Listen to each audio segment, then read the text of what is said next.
Now, we also have metals in the middle of the periodic table that we've never dealt with. They're the B group or transition metals.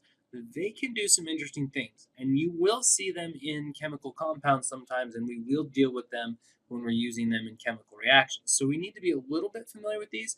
A common thing that the B group elements do is they can promote or give off multiple different electrons. So aluminum we always know is a 3+ ion, and magnesium is always a 2+ ion, but iron, it's a transition metal. It's not always a 2+ or always a 3+. It can do both. So we have iron 2 and iron 3. Iron 2 is iron with a 2+ charge. Iron 3 is iron with a 3+ charge. They are metals, so they do have positive charges. They are cations. So the Roman numerals are just used to tell me the charge of the ion. Copper, symbol Cu. Copper 1 is a 1+. Copper 2 is a 2+.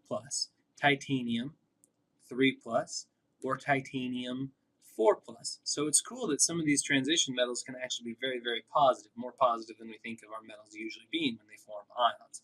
So if you see the Roman numeral, it's actually telling you the charge of the ion that's formed. However, it gets a little bit tricky when we start dealing with the formulas versus the names, because the names include the Roman numerals, but the chemical formulas do not. So iron 3 oxide tells me I have an iron with a 3+ charge.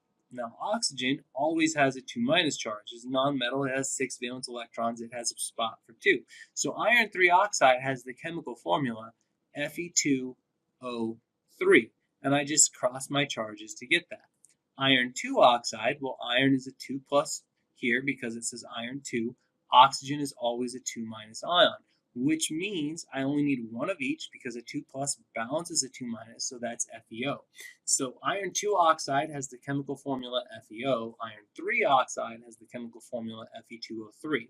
And these are similar but different. They're both considered rust, but they have different colors and slightly different properties.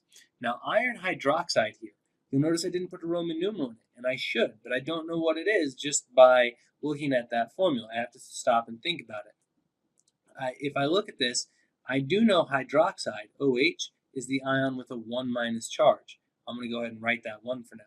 And I know iron, well, I don't know what it is. But if I uncross this, there's a 1 down here and a 3 over here. So what I can do is I can say, all right, well, what I really have is 1-, that's going to come up here, and 3+. So that means I have iron 3 hydroxide. I'm going to do a similar thing over here. I'm going to write my element, iron. I'm going to write my polyatomic ion, OH, and I'm going to uncross. And so that 2 is going to come up here. That's a 2+, and the 1 comes over here. That's a 1-. And so this is iron 2 hydroxide. And if I ask you to name something in it that has a transition metal in it, then you need to go ahead and think about, okay, what is my Roman numeral there? Don't confuse Roman numeral with the amount of atoms or ions present. It's actually the charge of the ion.